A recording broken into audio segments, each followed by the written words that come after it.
Sahabat paripurna DPRD yang kami hormati, demikian telah kita ikuti bersama rangkaian penyampaian keputusan DPRD. Acara selanjutnya adalah pendapat akhir Gubernur Jawa Barat terhadap Ranperda tentang investasi dan kemudahan berusaha, kemudian dilanjutkan dengan penyampaian sambutan Gubernur. Kami persilakan.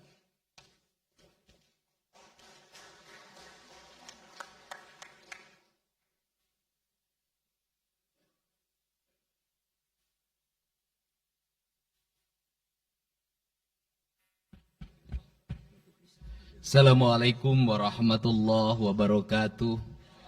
Sampurasun.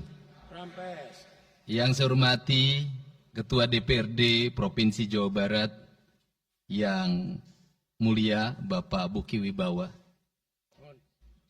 para wakil ketua Bapak Iwan Suryawan, ini tokoh politisi yang begitu kalem saat ada interupsi. Bapak M.Ki Iswara, ini politisi yang tampan selamanya tapi tidak pernah nakal. Dan tokoh spektakuler kita yang sangat populer di antara politisi DPRD Provinsi Jawa Barat, Bapak Ono Surono. Saya sudah tahu Pak Ono kontrak-kontrak medianya sudah banyak nanti ke depan. Kemudian juga Bapak ini sebentar lagi akan berangkat haji, Bapak Kiai Haji Acep Jamaluddin. Terima kasih. Seluruh anggota DPRD Provinsi Jawa Barat, para ketua praksi, para ketua komisi, dan saya mengucapkan terima kasih atas berbagai otokritik yang dilakukan, baik secara langsung maupun lewat media, baik media massa maupun media elektronik. Dan itu menunjukkan bahwa di Provinsi Jawa Barat ada terjadi dinamika politik yang luar biasa. Semua orang memiliki concern pada hal yang menjadi tujuan kita, mewujudkan Jawa Barat istimewa dengan berbagai cara. Tugas DPR adalah bicara, itulah tugas DPR. Jadi kalau tidak bicara, mungkin DPRD dianggap tidak ada. Saya ucapkan terima kasih atas otokritiknya. Sekretaris Daerah Provinsi Jawa Barat, kemudian yang mewakili Pangdam 3 Siliwangi, yang mewakili Kapolda Jabar, yang mewakili Kejaksaan Tinggi Jawa Barat, dan khusus untuk Kejaksaan Tinggi Jawa Barat, saya sampaikan ucapan terima kasih, rasa hormat yang tinggi kepada Kejaksaan Agung Republik Indonesia atas tindakannya melakukan penahanan dan mentersangkakan Direktur Utama PT Sritek dan salah satu mantan pejabat BJB yang sudah resign atas kasus dugaan penyimpangan kredit, yaitu menyampaikan kredit ke Bank Jabar, mudah-mudahan tidak salah, kalau salah dikoreksi, sekitar 600 miliar rupiah tanpa agunan yang memadai. Dan ini langkah taktis. Dan pemerintah Provinsi Jawa Barat melalui RUPS-nya sudah melakukan koreksi dan perubahan secara total sehingga peristiwa ini tidak akan mempengaruhi kinerja BJB. Saya ucapkan terima kasih. Dan semoga peristiwa ini tidak terjadi lagi di masa yang akan datang. Kemudian yang hormati para staf ahli, para asisten, para kepala perangkat daerah Provinsi Jawa Barat. Yang pertama, forum ini adalah forum kebahagiaan. Ada yang berbahagia hari ini, yaitu seluruh warga Jawa Barat, di mana kita bisa menyelesaikan dua agenda, yaitu agenda pengesahan Raperda tentang investasi dan agenda tentang pengesahan hasil dari LKPJ. Seluruh rakyat Jawa Barat bergembira karena rencana kita dalam melaksanakan pembangunan akan berjalan dengan cepat. Tetapi barangkali para media sangat kecewa. Karena hari ini tidak kejutan-kejutan lagi sehingga viewernya mungkin agak menurun hari ini. Tetapi kita harus berkorban demi kepentingan rakyat Jawa Barat. Kita kesampingkan viewer, kita kesampingkan komen, kita utamakan kepentingan rakyat Jawa Barat. Sebenarnya konsep pidatonya sudah ada, tetapi saya mencoba menyatukannya. Yang pertama adalah bahwa kita bicara tadi tentang berbagai rekomendasi. Dan rekomendasi itu juga termasuk di dalamnya disahkannya Raperda tentang investasi yang sebentar lagi menjadi perda. Apa sih yang menjadi rekomendasi? Rekomendasi pertama adalah angka kemiskinan yang masih tinggi di Jawa Barat. Tetapi saya usul pada Pak Ketua, ke depan kalau LKPJ sebaiknya para bupati wali kota diundang di seluruh Jawa Barat. Karena Jawa Barat itu pertanggungjawabannya bukan di OPD Jawa Barat, tetapi seluruh kinerja pembangunan itu ada di Pemkab dan Pemkot, serta ada di pemerintah desa. Jawa Barat tidak memiliki rakyat yang terkelola secara langsung, karena seluruh pengelolaannya ada di pemerintah kabupaten kota dan pemerintahan desa.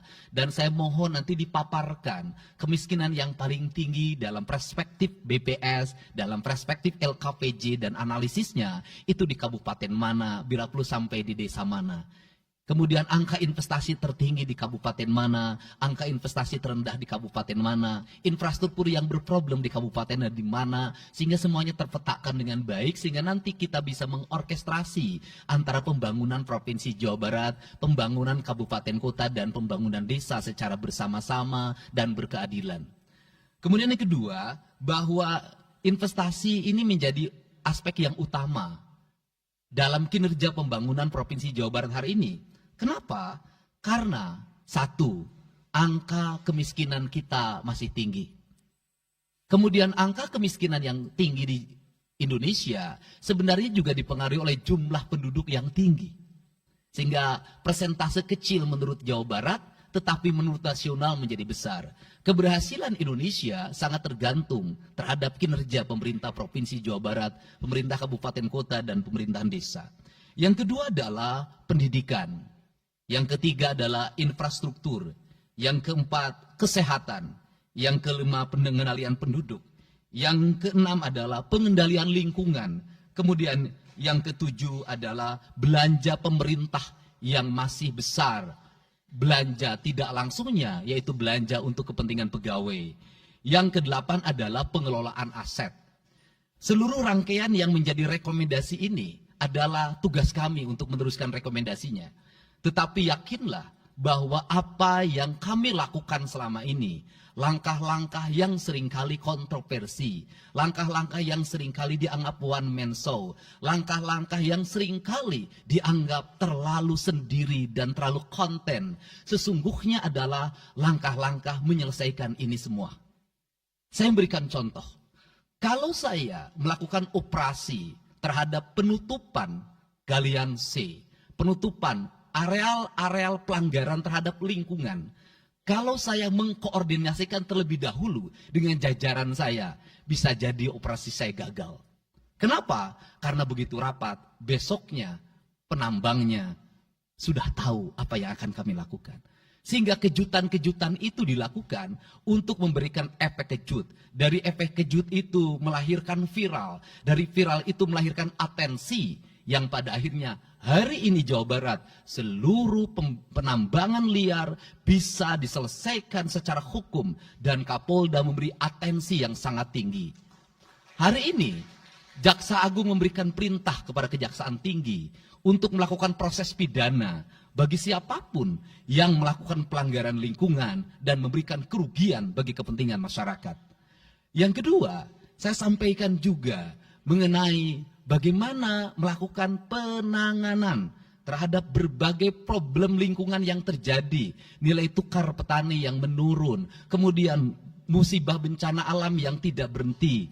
Perlu kami sampaikan bahwa Gubernur Jawa Barat sudah mengeluarkan peraturan gubernur yang melarang alih fungsi lahan, yaitu larangan alih fungsi hutan, larangan alih fungsi areal perkebunan, larangan alih fungsi sumber-sumber pengairan, larangan air fungsi dari airan sungai, dan larangan alih fungsi pesawahan. Yang itu harus segera ditindaklanjuti oleh kabupaten kota dengan melakukan evaluasi tata ruang secara menyeluruh. Karena inilah jalan yang terbaik apabila kita ingin melakukan perubahan lingkungan di Jawa Barat. Kemudian, masih bicara kemiskinan hubungannya dengan pendidikan. Saya sampaikan bahwa problem kita saat ini, saat pemerintah menggratiskan sekolah sampai SMA, swasta masih bayar. Maka gratis itu tidak punya makna. Saya tadi di jalan itu bertemu dengan orangnya menangis di depan saya karena seragamnya tidak bisa terbayar. Saya katakan harga seragam berapa? 1,5 juta. Saya balik, jajan anak ibu berapa? Sehari 20.000. Apa sih yang terjadi? Yang harus diperbaiki bukan hanya pemerintah, tetapi juga masyarakat harus diperbaiki. Apa yang harus diperbaiki? Ke sekolahnya harus selalu gratis, tapi biaya konsumsi anaknya selalu diikuti. Apa artinya gratis? Kalau bekal ke sekolah 50.000 per hari. Negara mengeluarkan biaya, tapi orang tua mengeluarkan biaya. Maka kami sudah mengeluarkan surat edaran. Yang surat edaran itu sesungguhnya sebagai upaya sistematik dan menyeluruh sampai tingkat pendidikan dasar, walaupun itu bukan kewenangan gubernur. Tetapi dari sisi surat edaran gubernur bisa dijadikan landasan bagi para bupati dan wali kota membuat surat edaran yang sama. Apa sesungguhnya yang menjadi alam pikiran saya? Alam pikiran saya, kemiskinan terjadi bukan hanya pada persoalan menurunnya pendapatan, tetapi kemiskinan terjadi yang paling besar adalah karena meningkatnya biaya hidup. Biaya hidup yang tinggi misalnya di sekolah, biaya studi tour, biaya perpisahan, biaya outing kelas, dan berbagai biaya wisudaan, itu adalah biaya yang tinggi dalam pendidikan. Untuk itu, apa yang dilakukan oleh orang tua ketika membelanjakan untuk kepentingan itu? Mereka pinjam bank emok, mereka pinjam bank keliling, mereka pinjam bank pinjol, mereka pinjam NBK, dan mereka pinjam bank Pancasila. Menghentikan ini sesungguhnya, saya lagi menghentikan mereka tradisi meminjam uang dalam keadaan terdesak pada para rentenir. Dan ini strategi untuk menurunkan kemiskinan. Kemudian yang berikutnya adalah perhatian ketika rakyat sakit. Maka pemerintah harus cepat hadir menangani. Kenapa? Karena orang bisa jatuh miskin ke dalam jurang yang lebih dalam. Manakala dia sakit tidak ada yang mengobati, BPJS-nya tidak mampu mengcover, biaya untuk ngontrak selama dirawat di Hasan Sadikin tidak punya, biaya untuk makan untuk keseharian tidak ada, sedangkan tulang punggungnya berhenti karena sakit. Ini juga menyebabkan kemiskinan. Tinggal satu lagi, hambatan investasi adalah masyarakat menaikkan harga tanahnya luar biasa. Kasus BYD, kenapa mengalami hambatan sekitar 20 hektar masih belum terbebaskan? Karena rakyatnya hari ini meminta 3 juta rupiah per meter. Apa peran gubernur saya sampaikan? Peran gubernur bukan hanya mendorong bagaimana investasi berjalan melalui mekanisme administratif. Saya sampai turun untuk mijitin orang yang jual agar mau jual. Dan sudah ada beberapa yang berhasil saya rayu, saya dekati dengan harga. Itu pun tidak terlalu rendah, harganya 1,1 juta. Itu sudah paling murah.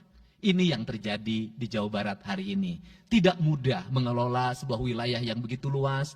Tidak mudah mengelola sebuah daerah yang kabupaten kotanya sudah otonom. Diperlukan pendekatan-pendekatan seorang ayah pada anak-anaknya. Sehingga hari ini saya di Provinsi Jawa Barat, saya tidak memposisikan gubernur. Saya kadang memposisikan menjadi ketua RT. Saya kadang memposisikan menjadi ketua RW. Saya kadang memposisikan menjadi kepala desa. Kenapa?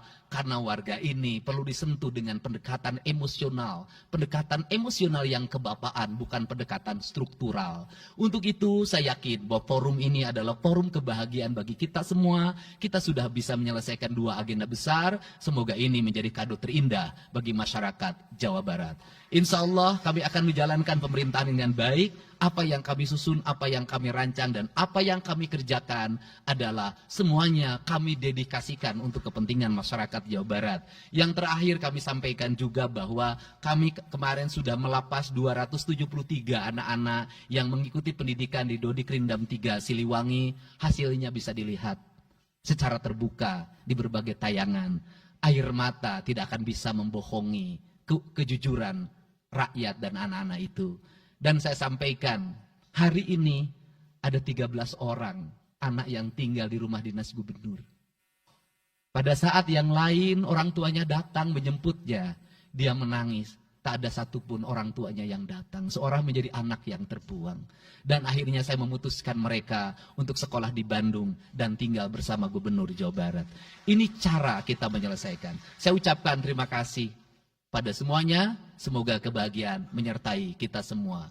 Dan saya yakin setelah kegiatan ini, kita akan walk out secara bersama-sama. Wallahu muwaffiq ila aqwamit thoriq. Assalamualaikum warahmatullahi wabarakatuh. Sampurasun. Sekali merdeka tetap walk out secara bersama-sama.